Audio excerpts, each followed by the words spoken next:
Hey guys, Romansliders here with a look back at the year that was 2012. I think top 10 lists are a great form of community interaction, as they always provide their fair share of controversy and endless debate, so I may end up doing more of these in the future. This was a year of big AAA releases as well as smaller indie surprises that demonstrated that there was something for everyone. The following is my top 10 games of the year. Now bear in mind, these are the games I enjoyed playing the most this year, and no doubt there will be some omissions that some people may be unhappy with, and some may argue why I put such and such a game in a certain place. To this I say I welcome your feedback, and let me know what you thought. Now without further ado, I present my top 10 games of 2012. In the final days of the Wii, 3 JRPGs made their way onto the market in the form of Xenoblade Chronicles, The Last Story and Pandora's Tower. Each game crafted a compelling narrative and innovative gameplay, which makes for a convincing argument that all 3 of these games should be included on the list. However, I'm sticking to the one I enjoyed the most, and that was The Last Story. Under the guidance of Final Fantasy creator Hironobu Sakaguchi, The Last Story follows the adventures of Zale, a mercenary who discovers that he has a great destiny to fulfill and must unlock the mysteries of Lazarus Island to find out why the world is dying. The story may not exactly be original, the game may be somewhat on the short side and does not take advantage of the motion controls whatsoever, but the world, the characters are all lovingly created in an exciting adventure that you will want to complete from start to finish. Final Fantasy alumni Nobuo Uematsu composes the haunting, beautiful music heard throughout. The game has Final Fantasy DNA written into it.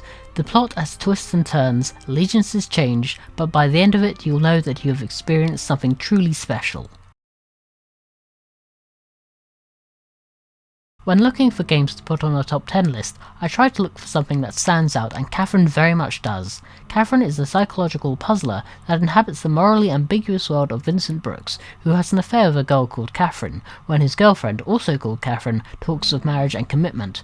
The game is split into daytime sections where Vincent must manage his relationship with the 2 Catherines, and nightmarish nighttime sections where Vincent has to climb up giant staircases that are collapsing beneath him. The game has a number of multiple endings depending on how you treat both women. What struck me about Catherine was its distinctive graphical style, seemingly woven into anime cutscenes that bring the story to life. The game's mature subject matter should not be taken lightly, as it tells a chilling tale of the occult and the psychological effects of a man's breaking point.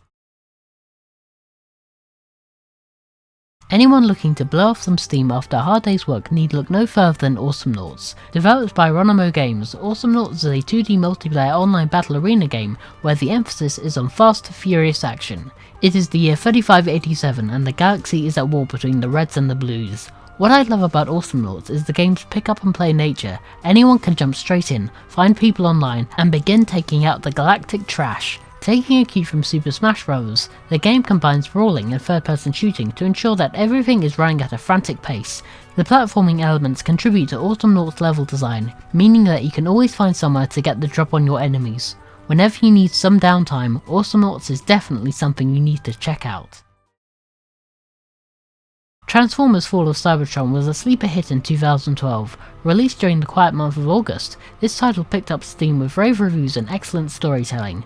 The war of attrition between the 2 robot sides has led to the destruction of the planet, forcing the Autobots to find a new home. The game built on its predecessor, War for Cybertron, with an interweaving campaign told through the perspectives of the Autobots and Decepticons, and improved gameplay to create the definitive Transformers video game. The game certainly doesn't let up on the action as you blast your way through levels, leading to a climactic showdown that leaves the door open for a sequel. The Nintendo 3DS is a unique console, the world's first portable system that integrates 3D into its games without the use of glasses. Super Mario 3D Land is this year's best-selling game for the 3DS, and it's not difficult to see why. Combining traditional 2D and 3D mechanics, the game boasts intricate level designs and infuriating difficulty that we have come to expect from Mario games. To aid him, Mario has a vast array of power-ups, including the Tanuki suit, which hasn't been seen since Super Mario Bros. 3. With 96 levels spread across 16 worlds, this game will keep you occupied for a long time, with many hidden extras throughout. The game will bring out the completionist in you. Super Mario 3D Land is the perfect mix of classic nostalgia and modern gameplay. Assassin's Creed 3 closes the main Assassin's Creed trilogy in grand style. The game focuses on new protagonist Connor, who fights for his people's freedom during the American Revolution. Much like Ezio from Assassin's Creed 2, Assassin's Creed 3 follows 20 years of Connor's life as he matures from boy to a man with a mission to remove the Templar threat from his homeland. Assassin's Creed 3 is an excellent game, and Ubisoft has created another distinct entry into one of its key franchises. From the expanses of the frontier to the towns of Boston and New York, the game sets itself apart from previous entries that were centered in Europe and medieval times. A game-changing cliffhanger ensures that there will be more Assassin's Creed titles, but what they will focus on is anyone's guess. One of the best downloadable titles this year, Mark of the Ninja is a side-scrolling stealth game featuring a nameless ninja in the present day. Players have to stay out of sight from guards and must stay under the cover of darkness to avoid detection. Points are received for stealth kills while trying to get to the end of each level.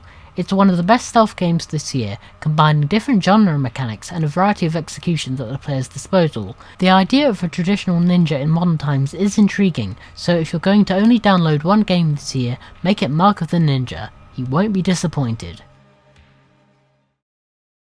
After starting life as True Crime Hong Kong, the game, after a number of development delays, came into the hands of Square Enix, who redeveloped it as Sleeping Dogs. Set in a free-roaming Hong Kong, the game tells the story of Wei, an undercover police officer who infiltrates the Triad, gaining their allegiance but taking them down from the inside. I was very impressed with the graphical capabilities of this game, particularly the strong draw distance and the amount of detail that could be seen from afar. You can take on waves of thugs, cruise around the city and even sing karaoke. Though the game's ending leaves a little to be desired, it's great to see a sandbox game not set in New York. Sleeping Dogs really is a must-buy. 6 years may have passed, but a new entry into the Hitman series is here in the form of Hitman Absolution. Betrayed by the agency, Agent 47 finds himself alone in a world that is pursuing him and must do anything to survive. The game takes a more linear approach in comparison to the open-ended nature of previous installments. However, this adds to the dramatic nature of the story and reminds us why Hitman is a classic stealth franchise. Waiting in the shadows to line up your target and choosing a method of execution has never been so satisfying. To get the most out of this game, I recommend playing through the last game, Blood Money, in order to gain a deeper appreciation of the story. Agent 47 is back, and this time it's personal. But before we get to number 1 on the list, here's a quick rundown of what we have so far. At number 10 is The Last Story, at number 9 is Catherine, number 8 is Awesomenauts, coming in at number 7 is Transformers Fall of Cybertron, number 6 is Super Mario 3D Land, coming in at the halfway mark is Assassin's Creed 3, number 4 is Mark of the Ninja, number 3 is Sleeping Dogs, while coming in at number 2 is Hitman Absolution. Mass Effect 3 is my game of the year, completing an epic sci-fi story that rivals anything I've seen on TV and film. Mass Effect 3 brings the galaxy's war against the Reapers to a climactic ending, one in which sacrifices are made to gain peace, and where the ultimate price is paid for freedom. Mass Effect 3 builds on from Mass Effect 2, providing new customization options and a simplified travelling mechanic. The core gameplay is solid as ever, where you want to explore and complete every side quest you can. The game is designed for multiple playthroughs to see how things could have been done differently.